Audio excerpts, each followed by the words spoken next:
A pretty cool thing happened to me the other day. I went to the beach and I was getting in the water, which was still really cold, given the time of year that it is, and there were these two kids that were playing in the waves next to me, and they had little boogie boards that they were floating on, and this little girl who was probably 7 or 8, I would guess, she looks at me at some point when she gets closer to me and says, "This is fun, isn't it?" And I just started laughing. It's, for some reason, kids and grandparents are gravitated towards me.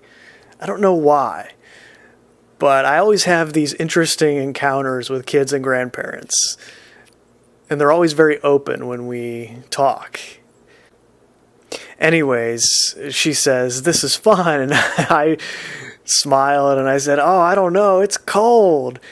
And she just looks at me and smiles and says, "Oh yeah, it is at first, but once you get used to it, it's not so bad." And I smiled and said, "Yeah, you're right, it isn't. I'm starting to get to that point, but still a little cold for me." And then she said, "My brother and I, we were in the water yesterday for 3 hours playing in here. It was so fun."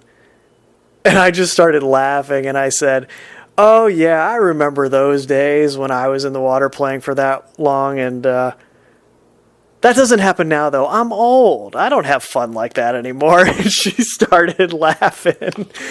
And she stopped for a second and kind of contemplated what I had said.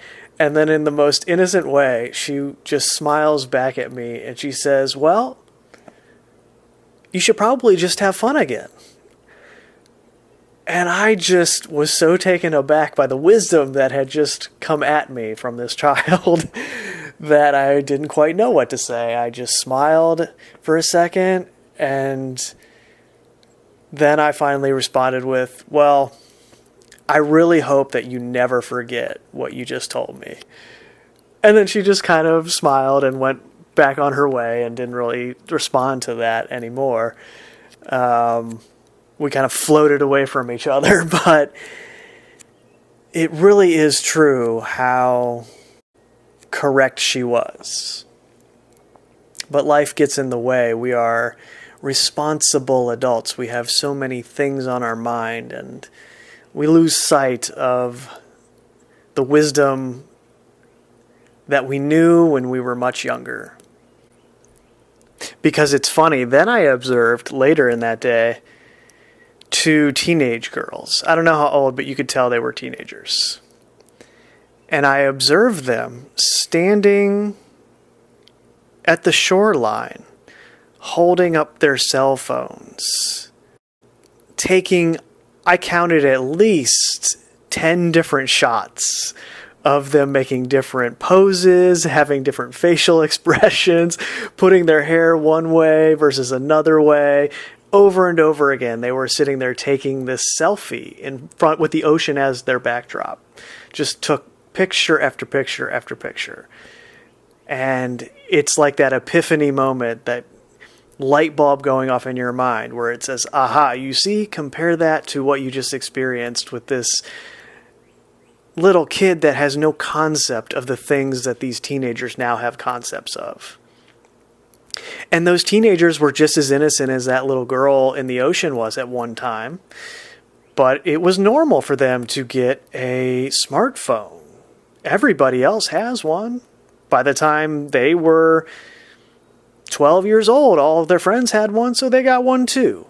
And then they're sucked into social media. Their influencers are the Kardashians and all of these other paid, planted, bloodline families that promote the degeneration of culture.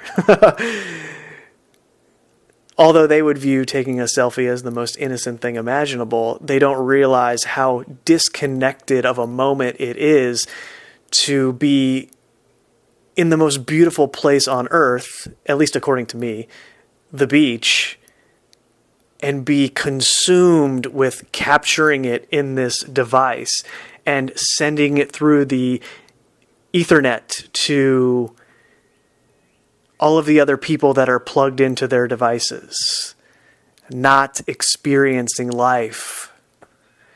And I'm not trying to tell you that you shouldn't have one of these devices. I have one because it's just practical to have one in this reality, but I do not let it run my life. And I do not let it consume my experience. I didn't even have my phone with me at the beach. It was back in my car. And have I myself forgotten these lessons from time to time and taken my phone with me to a place like that and taken a picture? Of course I have. There's an innocence to that as well, because I see a lot of adults holding their phones and recording their children playing in the ocean. And that's no different than what my parents did when I was a kid,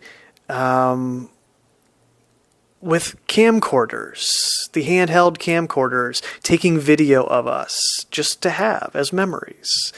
And they didn't realize that they were having their minds changed through this process, through the evolution of technology. Of course, they didn't realize that. They were innocently just going with what was presented to them. And this is what we all do.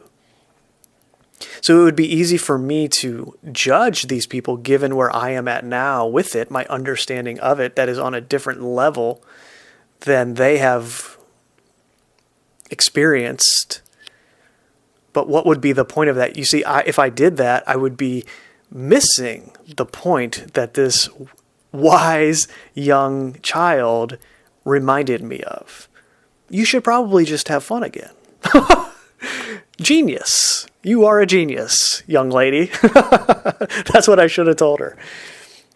But it's so cool. This goes back to what I was talking about in The Power of Now, where our memories are so subjective, especially between two strangers. I'm going to remember that encounter for a while. I don't know if it will be forever, for the rest of my life, but I'm going to remember it for a while, and it's impacted me in a way. That kid, she might never think about our encounter ever again. Or it'll subconsciously kind of bury itself down in her mind somewhere, and it'll be one of those things that she randomly remembers 10 years from now or 20 years from now, and it'll have some sort of impact on her life. That's how cool being alive is. Every encounter that you have is a chance for an exchange like this, where you can impact someone's life. And not every interaction is like that, of course not. But there are salient ones for everyone involved that might be impactful in that way. And that's pretty cool.